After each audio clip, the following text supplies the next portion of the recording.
ಸ್ನೇಹಿತರೆ ನಮಸ್ಕಾರ ಎಲ್ರಿಗೂ. ಸೊ ನಾನು ಈ ಹಿಂದೆ ವಿಡಿಯೋಗಳಲ್ಲಿ ಹೇಳಿದ್ದೆ ಒನಕೆ ಓಬವ್ವರ ಬಗ್ಗೆ. ಒನಕೆ ಓಬವ್ವರು ಅವರ ಮನೆಯಿಂದ ನೀವೇನೋ ಮನೆ ನೋಡಿದ್ರೆ ಅಲ್ಲಿಂದ ನೀರನ್ನ ತರಲಿಕ್ಕೆ ಬರೋ ಜಾಗ ಇದು. ಇಲ್ಲಿಂದ ಅವರ ಮಡಕೆನ ತಗೊಬಂದು ನೀರನ್ನ ತಗೊಂಡು ಹೋಗ್ಬೇಕಾದ್ರೆ ನೋಡಿರೋದು. ಸೊ ಈ ನೀರು ಎಲ್ಲಿಂದ ಬರುತ್ತೆ ಅಂತ ಮುಂದೆ ವಿಡಿಯೋದಲ್ಲಿ ಹೇಳ್ತೀನಿ. ಇಲ್ಲಿಂದ ನೀರು ತಗೊಂಡು ಇದು ಚೆನ್ನಾಗಿರುತ್ತಂತೆ ನೀರು. ಈ ನೀರು 2-3 ಕಡೆ ಶುದ್ಧೀಕರಣಗೊಂಡು ಬರುತ್ತೆ. ಸೊ ಈ ಬಂಡೆ ಕೆಳಗಡೆ ಬರುತ್ತೆ. ಚೆನ್ನಾಗಿದೆ ಇದು ನೀರು, ಕುಡಿಬಹುದು ನಾವು.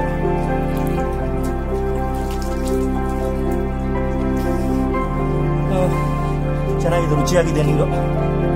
ಸೊ ಇಲ್ಲಿಂದ ತಗೊಂಡು ಅಲ್ಲಿ ಹೋಗ್ಬೇಕಾದ್ರೆ ಅವರು ಹೈದರಾಲಿ ಸೈನ್ಯ ಬರೋದನ್ನು ನೋಡಿ ಒಳಗೆ ಹೋಗಿ ಮಾಡಿರೋದು.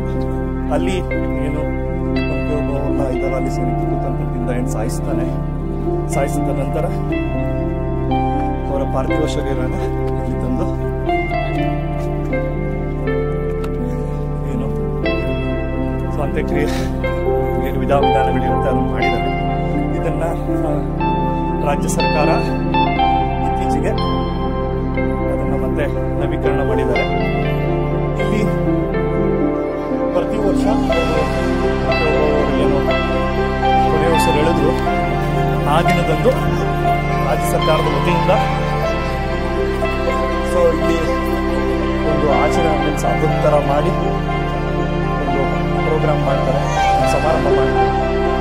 ನಾವು ಒನಕೆ ಓಬವ್ವರಿಗೆ ಸಲ್ಲಿಸುವಂಥ ಗೌರವ. ಇದು ಕೋಟೆ ಹಿಂಭಾಗ ಕೊಳ, ಕೊಳ ಬಂದೆ ಒನಕೆ ಓಬವ್ವರ ಸಮಾಧಿ ಅದು. ಸೊ ಮುಂದಿನ ವಿಡಿಯೋದಲ್ಲಿ ಮತ್ತೆ ಸಿಗೋಣ. ಎಲ್ರಿಗೂ ನಮಸ್ಕಾರ.